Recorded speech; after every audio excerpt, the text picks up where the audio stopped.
Boa noite a todos. Que o amor de Jesus aqueça nossos corações.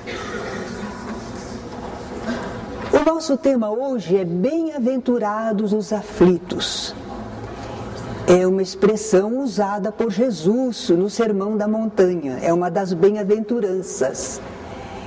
E nós começamos pensando nessa palavra aflições. Nós estamos reencarnados aqui na Terra. E a Terra é um planeta de provas e de expiações. Então é natural que nós vamos encontrar alguns testes, algumas dificuldades, alguns problemas, alguns resgates, algumas expiações. Mas a Terra não é um vale de lágrimas. A Terra é uma escola admirável e viver aqui na Terra é uma bênção. Quantas alegrias, meios de alegria, no correr, no falar, no comer, no brincar, tudo é alegria, essa movimentação, o uso dos sentidos, não é? Todos nós temos essa alegria natural. E também a vida em família, encontrar o amor, conviver com os parentes, primos, tios, sobrinhos, pais, mães, avós. Tudo isso são alegrias, bênçãos que Deus nos concede com a reencarnação. Nós não somos absolutamente criaturas sofredoras, condenadas. Nós somos felizes. Felizes espíritos matriculados nesta escola terrena. Encontramos bênçãos, alegrias naturais e encontramos provas e expiações que nos são necessárias para o nosso progresso. Muito bem. Então não temos uma visão sobre a nossa vida na Terra, a nossa encarnação aqui, como se fosse algo de sofrimento. É verdade que há pessoas que em suas encarnações enfrentam grandes dificuldades, mas nós, na grande maioria, ao lado de problemas e dificuldades, temos alegrias e bênçãos. Entre os problemas que nós enfrentamos aqui na vida, alguns têm causas atuais e outros são causas anteriores. Essas causas atuais, nós mesmos provocamos. Não precisaríamos passar por certas coisas, mas na nossa ignorância, na nossa incompreensão, nós causamos situações. Elas são a mais. Se nós formos inteligentes, se entendermos, nós não cairemos nessas situações. Ambição. A pessoa não se contenta com o que tem, vive inquieta, se esfalfa, se obriga, entra em meandros no relacionamento na sociedade, porque ela quer enriquecer, ter muito para ter poder. Então a ambição nos leva às vezes a provocar situações difíceis, dolorosas. E também o orgulho, não é? Orgulho. Bom, amor próprio, um pouquinho de senso de dignidade, nós precisamos ter, não é? Temos consciência de nós mesmos. Não vamos deixar que as pessoas nos menosprezem. Não, nós sabemos do nosso valor, mas orgulho é a pessoa se considerar acima dos outros, especial, diferente, superior. Ora, somos todos filhos de Deus. E às vezes, por causa do orgulho, a pessoa, quando não é reconhecida segundo ela quer, ela sofre. Ela entra em situações, ela provoca problemas. Ela se indispõe com as pessoas, ela causa inimizades. Então é o orgulho da pessoa que está fazendo complicações, são causas de aflições na atualidade. Imprevidência, aquela fábula da formiga e da cigarra, não é? Às vezes as pessoas são imprevidentes. As pessoas sentem toda a sua possibilidade de viver, mas não pensa no amanhã. Ela pensa que, por exemplo, a saúde, a situação que ela desfruta na família não vai acabar nunca. Vai ser sempre assim. Não, nós temos que pensar no futuro, sermos previdentes. Se não for previdente, às vezes depois enfrenta uma situação que diz assim: eu tenho carências, ninguém me ajuda. Ora, mas você também não se ajudou, não é? Comodismo. A pessoa está acomodada. Ela não se esforça. Está bom como está. Eu sou pela lei do menor esforço. Comodismo. Mas naturalmente não se desenvolve, não abre oportunidades para si mesmo, marca passo, e os outros vão progredindo. E a pessoa, quando vê os outros progredir, não entende como foi. Foi pelo trabalho, foi pelo esforço, enquanto que ela estava acomodada, não é? Materialismo é a pessoa se apegar a tudo que é da matéria. Só existe a matéria para ela. E acontece que a matéria falha, não é? A matéria não corresponde sempre. E nós, então, se não cultivamos o nosso eu espiritual, não temos nada. Nós só confiávamos na matéria, gostávamos da matéria, vivíamos para a matéria e agora a matéria. E agora a matéria que nos abandonou é uma enfermidade, é uma debilidade, é uma carência. E nós então causamos isto pelo nosso materialismo. Agressividade. Eu sou assim mesmo. Eu sou muito sincero. Sincero ele quer dizer, não é? Que ele fere as pessoas, não respeita os sentimentos alheios. Então essa agressividade, quem semeia ventos, colhe tempestades. E aí quando está colhendo tempestade, sou um infeliz. Por que aconteceu isso para mim? Então nós estamos vendo em tudo isso causas atuais das nossas aflições. E que não precisaríamos passar se tivéssemos um melhor preparo intelectual e moral. Então Kardec coloca assim, que a maioria destas aflições que nós passamos no mundo, talvez nós pudéssemos ter evitado. E a pessoa então diria: se eu tivesse feito ou não tivesse feito tal coisa, eu não estaria experimentando essa situação. É como às vezes, não é? A educação dos filhos. A pessoa achou que era tão natural. A criança é meu filhinho, minha filhinha. Gosto muito do meu filhinho, da minha filhinha, brinco com ele, mas eu não educo, não preparo, não ajusto, não semeio alguma coisa de bom. Aí quando eles estão jovens, eles reagem. Eles encontraram outra semeadura, onde eu não semeei, outros semearam. E aí aquele distanciamento, o desencaminho de nossos filhos, e nós sofremos com isso, porque faltou lá atrás a orientação que devíamos dar, não é? Então são muitas situações assim, causas atuais das nossas aflições. Não vamos culpar ninguém, não, e não vamos reclamar de Deus, não é? Agora, existem aflições e sofrimentos que não são resultantes daquilo que nós fizemos na presente encarnação. Nós não fizemos nada para acarretar essas aflições e sofrimentos. Doenças hereditárias. O que é que eu fiz? Não fiz nada, só que eu nasci nessa família e lá está essa doença hereditária. Eu herdei essa doença, não é? E se eu nasci com lesões, defeitos no corpo? Que foi que eu fiz? Eu não fiz nada.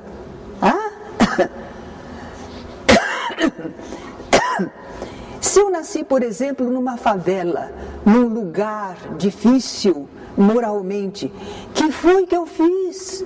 Eu não fiz nada, eu só nasci lá. Por que eu nasci lá? E nós, quando enfrentamos flagelos naturais, acidentes que não provocamos, coisas assim, nós dizemos, e agora? Onde é que está essa causa? Ah, não está na encarnação presente? Não existe uma atividade nossa na encarnação presente para causar isto? Então, certamente está no passado. É uma causa anterior. Porque não há efeito sem causa. E Deus é muito justo a cada um segundo suas obras. Nós aprendemos com Jesus, não podemos duvidar disso. Deus é muito justo, sábio, justo, misericordioso. Então, se nós estamos enfrentando situações que não causamos na presente vida, na presente existência, a causa está lá atrás, nas nossas existências anteriores. O que fomos e o que fizemos em vidas anteriores acarretou consequências, mas pode ser uma consequência agradável, de gozo, de oportunidades boas, ou então de sofrimentos, de dificuldades, não é? E também o que estamos fazendo agora está influindo para o bem ou para o mal em nossa vida. Nós vamos ter consequências daquilo que estamos fazendo agora. Consequências que às vezes acontecem logo, não é? Há alguns casos interessantes que parece que a gente age e a resposta já vem. Uma delas é quando nós falamos o que queremos, mas as pessoas respondem. Elas também respondem como querem. Então nós esperávamos falar e pronto. Não, lá vem a resposta, imediatamente, não é? Às vezes é a médio prazo, não é já, não aparece já. Nós fazemos alguma coisa e aquilo parece que vai como bola de bilhar, né? Bate uma na outra e depois, pum, aí vem o final. Então, às vezes, aquilo circula até que vem nos enfrentar. E às vezes é a longo prazo. Nós, às vezes, vamos encontrar consequências, passam 10 anos, 20 anos, aí é que a gente vai enfrentar a consequência. Tudo isto nós tiramos de conhecimento da vida prática de todo dia, se prestarmos atenção. O problema é que nem sempre a gente presta atenção. E o Espiritismo nos ajuda, relembrando, argumentando, esclarecendo, lembrando o Evangelho de Jesus, suas recomendações, não é? Então, nós, se tivermos esta orientação, conseguimos sofrer menos aquilo que é desnecessário passar. E as experiências necessárias nós saberemos como enfrentar. Agora nós temos aqui um tema, influência do passado e ao mesmo tempo o esquecimento dele. Foi alguma causa anterior, mas eu não lembro. Por que Deus me faz enfrentar uma coisa da qual eu não lembro? Você, encarnado, não lembra, porque o seu corpo, esse cérebro, são novos. A matéria, quando nós encarnamos, ela atenua as nossas vibrações, ela limita um pouco as nossas faculdades espirituais. A nossa consciência fica fragmentária, porque a gente não consegue lembrar as nossas encarnações anteriores. A gente lembra só agora. Então a gente não está recordando tudo. A gente, quando reencarna, sofre um esquecimento do passado. E algumas pessoas então dizem, não vale. Se Deus não me permite lembrar, eu não tenho culpa. Só porque não lembra, não tem culpa? Tem sim, não é? A contabilidade divina é perfeita. Mas, por que então Deus nos fez esquecer o passado? Por misericórdia. É providencial. Nós precisamos esquecer o passado para termos a oportunidade de um novo começo. Porque olha, se a gente não esquecesse o passado, nós teríamos um peso a carregar de todos os nossos erros, nossas falhas, nossos problemas, estariam todos aqui conosco. Ninguém aguenta. Os psicólogos estão encontrando sempre, não é, essas pessoas que estão atormentadas pelos seus problemas. Não é costume nosso interromper, mas a pergunta eu aguardo no final. Está bem? É providencial recomeçarmos uma existência sem lembranças prejudiciais. Porque se nos lembrássemos, nós às vezes ficaríamos muito humilhados. Nós hoje, não é? Temos assim um senso de dignidade. Nós temos coragem de enfrentar a vida. Nós achamos que temos valores. Imagine se a gente recordasse lá no passado. Será que fomos um criminoso? Será que nós fizemos coisas terríveis? Ferimos pessoas? Será que nós fomos ingratos? Recebemos amor, bondade, dedicação, serviço de pessoas e nós as abandonamos, esquecemos quando conseguimos uma situação melhor? Será que nós agimos com covardia diante de uma situação? Eu vou me permitir contar uma experiência pessoal que foi um sonho, mas não é um sonho, uma daquelas vivências, não é? Lembranças do passado.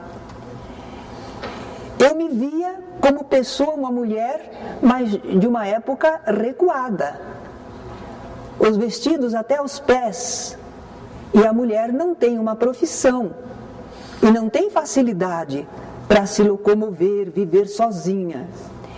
E eu vi que 2 malfeitores estavam tramando a destruição de uma família. Eu percebi e senti que eu deveria ir avisar a família. Mas para avisar a família eu poderia me expor a que eles me vissem. E eu não tive coragem, não. Eu não tive coragem, eu pensei apenas em escapar, em conseguir a minha salvação. Talvez seja uma lembrança do passado. Não, eu não quis ferir ninguém, eu não quis maltratar ninguém, mas eu fui covarde. Eu fui covarde, pensei no meu bem e não pensei nos outros. Agora imagine se a gente fica lembrando, porque a gente evolui de baixo para cima, cada vez melhor. Se volta lá para baixo, os problemas, os erros eram muito grandes. Então imagine se a gente ficar lembrando o passado. Realmente vamos lembrar a maioria de coisas ruins que nos deprimem, que nos humilham, que nos abatem. Então a misericórdia divina disse: meu filho, minha filha, esquece. Eu te concedo o esquecimento. Outra coisa, pode ser que a gente lembrasse: você sabe com quem está falando? Eu hoje aqui, você está me vendo, o que é que eu sou? Sou uma pessoa que às vezes não pude nem ir à escola, não tenho instrução, mas você sabe com quem está falando? Eu fui alguém poderoso, você tem que me respeitar. A pessoa viveria ainda querendo viver as glórias do passado, no qual muitas vezes ela errou. Mas o orgulho, a vaidade, não é? Situações de destaque e poder são difíceis.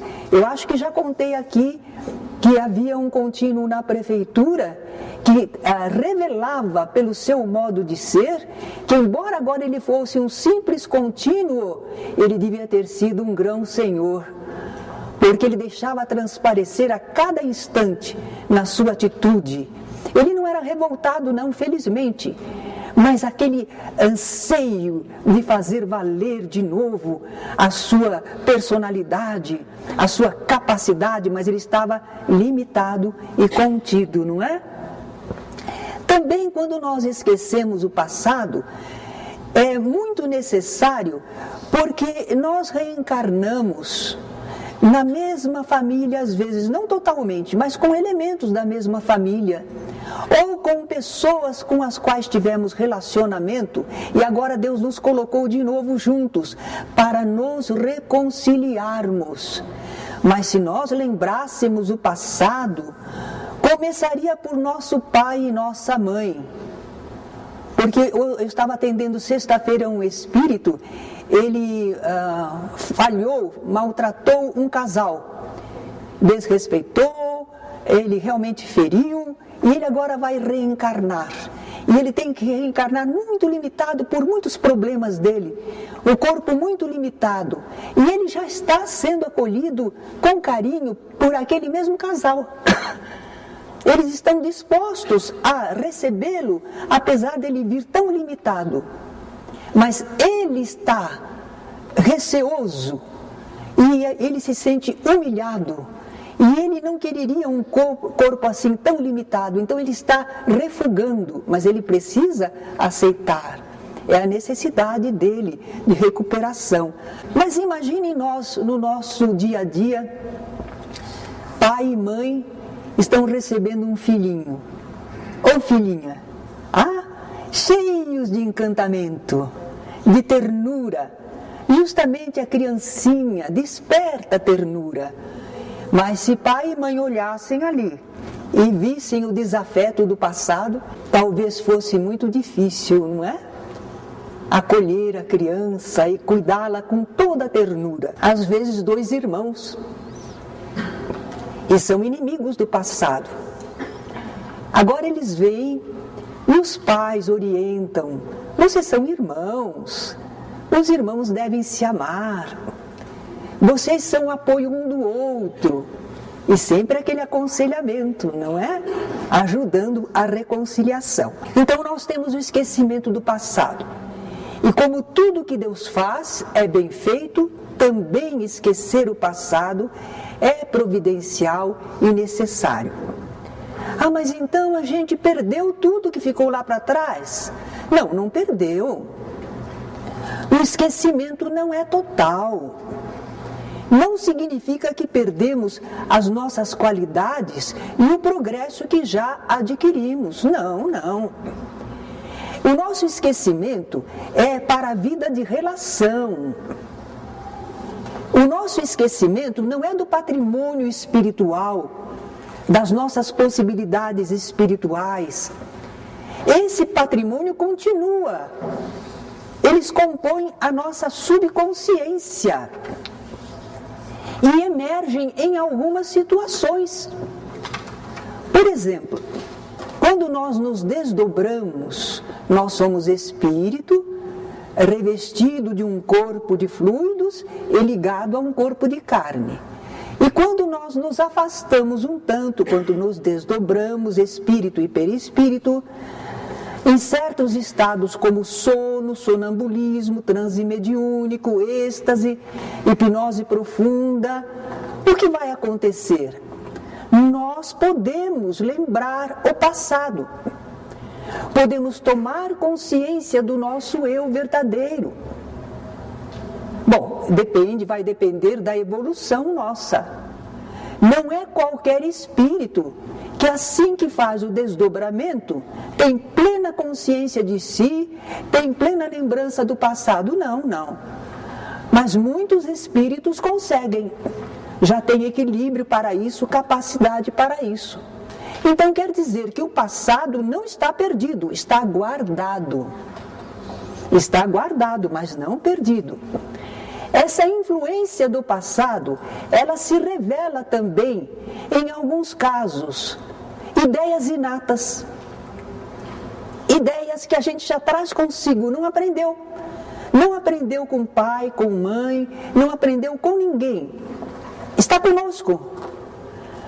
Na humanidade, embora alguns digam que Deus é uma criação do homem e que só pela educação é que as pessoas passam a pensar em Deus, não é bem assim. Claro que não há uma ideia em povos muito primitivos de um Deus como nós o entendemos, mas sempre há a ideia de um ser superior e a imortalidade da alma. Isto está nos espíritos. Eles reencarnam, mas eles têm aquela lembrança, é uma ideia inata sobre Deus e a imortalidade da alma. E aqueles pendores naturais, tendências e aptidões que cada um de nós traz. E os pais e as pessoas se admiram. Olha como ele faz isto, olha como ela faz isto. Não aprendeu com ninguém, é autodidata, não é? A pessoa sabe aquilo, porque é recordação do que já fez no passado. É cabedal seu e que às vezes se manifesta nesta presente encarnação. Também vemos a influência do passado, como nós vimos naquelas causas anteriores das aflições. Certas vicissitudes que enfrentamos, nós estamos percebendo, é consequência do passado. Então o passado está vivo naquilo que experimentamos, que vivemos, que somos. Até mesmo em algumas simpatias ou antipatias. Essa questão de simpatia e antipatia a gente precisa entender bem. A simpatia ou antipatia pode vir da semelhança, do que gostamos, aquilo que nos é agradável, atraente em alguém. Nós identificamos uma atitude, uma qualidade, um aspecto físico e nós gostamos. Então temos simpatia, gostamos. O modo da pessoa falar, as ideias dela, tudo isto pode causar simpatia para nós, mas também pode causar antipatia. Quando alguma coisa nos desagrada, não é do nosso costume, do nosso jeito, nós então temos antipatia. Mas no caso da antipatia, por exemplo, no caso da simpatia, às vezes nos enganamos pela aparência da beleza, não é? Ou pelo jeito enganador que a pessoa tem. Agrada tanto, lisonjeia, que a gente fica achando que somos simpáticos. Que pessoa simpática? Ela é fingida, enganadora, mas você está se deixando levar. E do outro lado, que pessoa antipática? Mas ela não fez nada. Por que será que sentimos antipatia? Porque a pessoa se veste de um jeito ou usa um tipo de óculos que faz a gente lembrar alguém, alguma coisa no passado que nos desagradou. Então a gente olha para a pessoa e não gosta. Mas coitada, não é ela. Ela não fez nada, é aquela lembrança que a gente tem de uma outra situação e a gente transferiu para a pessoa. Então é preciso ter muito cuidado com essa questão de simpatia e antipatia. Somos todos irmãos, filhos de Deus, devemos ser fraternos e afáveis uns com os outros. Agora, é verdade que às vezes duas pessoas se encontram, não precisam nem falar, e sentem profunda atração, porque se reconhecem espiritualmente, se identificaram. São almas que já viveram juntas, que foram amigas, que se respeitaram. Então há um lastro de confiança e de simpatia. E às vezes a gente encontra alguém que a gente não quer sentir alguma coisa de mal, mas nós temos assim, toca uma campainha lá dentro, cuidado, cuidado. Então são situações que a gente experimentou com aquela pessoa e nós ainda não podemos abrir o coração e confiar inteiramente, não é? Manda o Evangelho que acima de tudo isso a gente seja fraterno para com todas as pessoas. O que mais que nós poderíamos dizer? Que diante destas situações que nós estamos enfrentando na presente encarnação, nós poderíamos dizer que estamos preparando o nosso futuro. Não importa o que foi, importa o agora. Porque é com esse agora que nós vamos construir o nosso futuro, não é? Conforme encararmos a atual vida terrena, nós poderemos estar suavizando as dores e problemas ou aumentando os nossos sofrimentos e dificuldades. Então vejamos como é que o Espiritismo nos mostra a nossa vida terrena, porque o Espiritismo fala quem somos, de onde viemos, porque estamos aqui, para onde iremos depois. Então nós aprendemos, vejam duas hipóteses. Vamos pensar que a gente só tem uma vida, uma encarnação, só uma existência corpórea. E é uma existência só no corpo, não existe vida espiritual. O que vai acontecer? Nós somos um ser inteligente, mas segundo o que aprendemos, é uma vida só. E não existe nada espiritual em nós, vai acabar com a morte. O que é que nós fazemos? Nós damos muita importância ao que somos agora, a este corpo, aos bens que possuímos. Nós damos uma enorme importância, é só o que temos. Então assume uma importância muito grande. E as dores e dificuldades quando aparecem? Ah, por que isso? Não entendo. Não há uma finalidade. Por que temos de sofrer? Passar por estes dissabores? Nós achamos que aquilo não tem finalidade maior, e não tem alívio, e não temos esperança. Pensando que a vida é uma só, e apenas corpórea, nós nos sentimos assim, dificilmente felizes, dificilmente. Agora, à luz da doutrina espírita, nós aprendemos a vida que nós estamos tendo encarnados, essa vida corpórea, é temporária e breve. Mas é também um abençoado ensejo de resgate e aprendizado. Então, olha lá, ela não vai durar para sempre, mas ela é muito útil para você, para o seu progresso.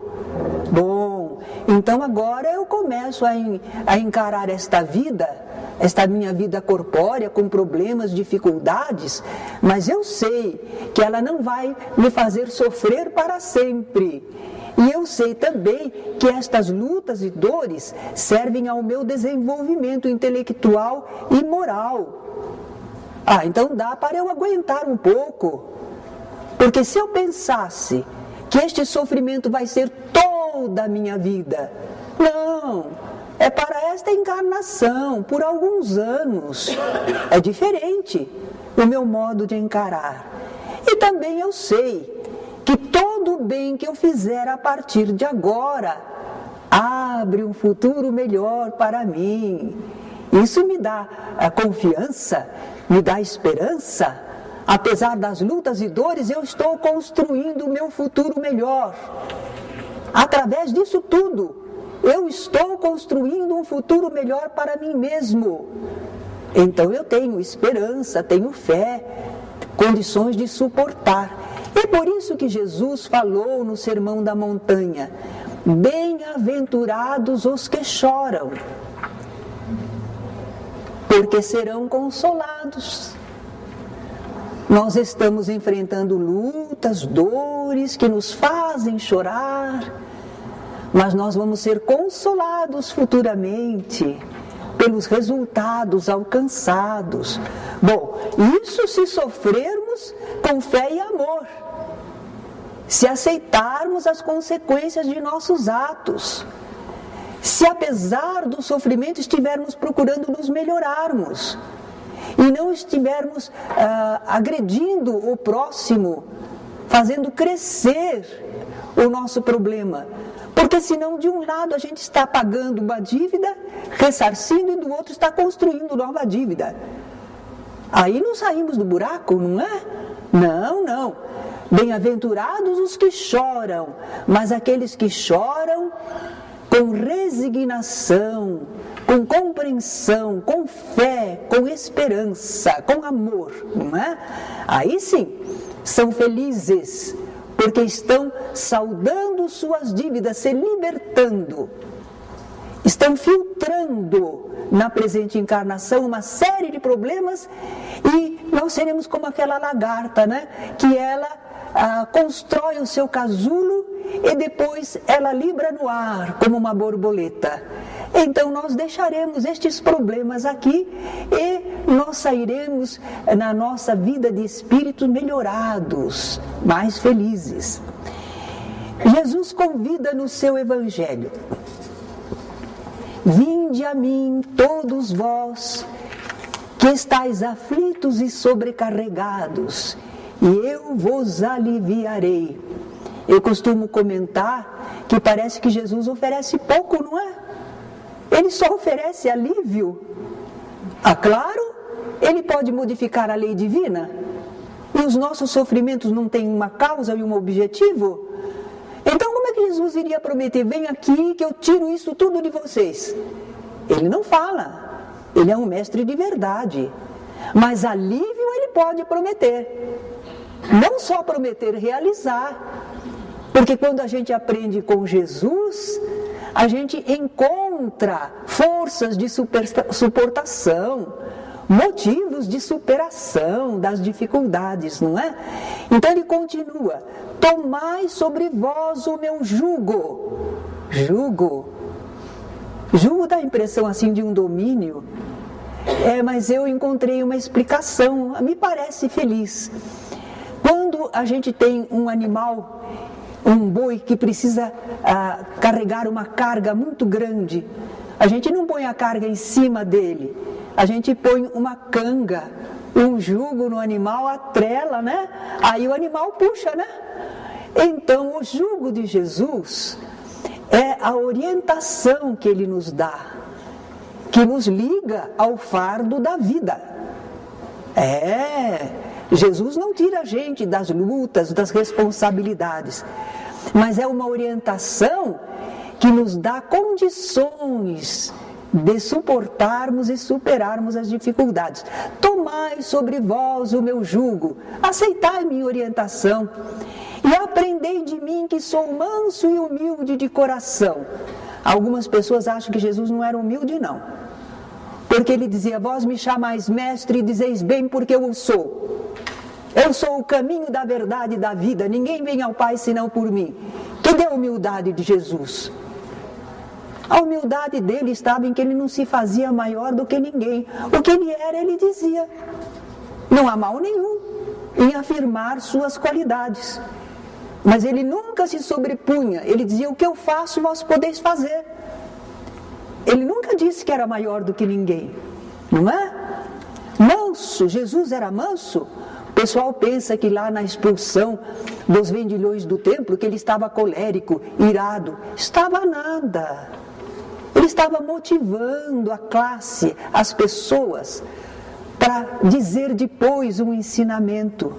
O pessoal estava lá em balbúrdia, lá no templo, não era dentro do templo, era no pátio, não é? Estavam vendendo animais, trocando moedas, fazendo os anúncios, gritaria.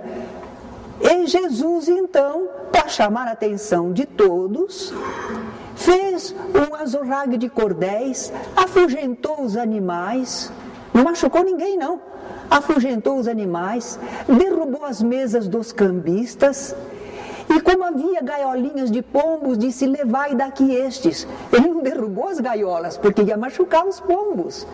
Ele não estava colérico, ele estava tomando uma atitude para chamar a atenção. Todo mundo parou e olhou para ele. Aí ele deu a lição: está escrito, minha casa é casa de oração, e vós a tendes feito um covil de salteadores. Era aí que ele queria chegar. Mas no meio da balbúrdia, se ele tentasse falar, ninguém escutava. Meus irmãozinhos, vocês não devem fazer isso na casa do Senhor. E ninguém ouvia. Mas ele fez aquela demonstração, não feriu ninguém, só derrubou mesa, dinheiro, afugentou os animais, não machucou ninguém. Que colérico! Ele era um mestre, agindo para motivar a classe. E aí então deu o ensinamento. Ele era manso, sim. Ele aceitou, ele não revidou aquele mal que lhe fizeram, não agrediu ninguém, se deixou imolar. Manso, sim. Manso e humilde de de coração. E ele diz para a gente aprender com ele, que é manso e humilde de coração. Se a gente for manso e humilde de coração, né, achareis repouso para as vossas almas, porque meu jugo é suave, a orientação dele é suave, é só o que precisa, é o certo, é o bom. E o fardo dele é leve, porque ele pôs um fardo sobre nós? Não, é o mesmo fardo da vida. Acontece, porém, que com a orientação de Jesus, o fardo da vida fica mais leve. Nada de muitas coisas que nós acrescemos, nada disso é necessário e importante. Só aquele cumprimento dos deveres, o amor ao próximo. Então o fardo fica mais leve, não é? Bom, esclarecidos pelo conhecimento espírita, nós podemos atender ao convite do Mestre. Podemos atender. Vamos nos aproximar de Jesus, porque nos sentimos às vezes aflitos, sobrecarregados. Senhor, a luta desta encarnação está difícil. Às vezes eu não entendo, Senhor. E eu tenho recebido aí alguns problemas, dificuldades familiares em mim mesmo, e eu não sei, não estou conseguindo realizar o melhor. Então a gente vai procurar Jesus, a gente se aproxima da sua mensagem, do seu evangelho, não é? Relembra, procura ser manso e humilde, para que assim o fardo da vida não pese demais sobre os nossos ombros, não é? Nós vamos enfrentar dificuldades e sofrimentos com humildade, paciência e resignação. Humildade. Muita coisa fica mais suave se a gente for humilde. Paciência. Porque há coisas que você não pode mudar de repente. Paciência, vamos batalhando, não é? E algumas coisas não vão mudar mesmo. Resignação, nesse caso, não é? Agora, das experiências que a vida nos enseja, vamos tirar o melhor proveito espiritual. Não é à toa que isto está acontecendo. E não é só para nos fazer sofrer. Então vamos ver se a gente tira o sumo da existência nossa, não é? Façamos um grande esforço perseverante para o bem. Olha aí, dia por dia, todo dia, um esforço perseverante para o bem. E quando a gente fala isso, não quer dizer que a gente está programando grandes obras, grandes tarefas, mas todo dia a gente vai perseverar para o bem. Hoje eu vou ter paciência, hoje eu vou ser prestativo na família, hoje eu não vou me queixar.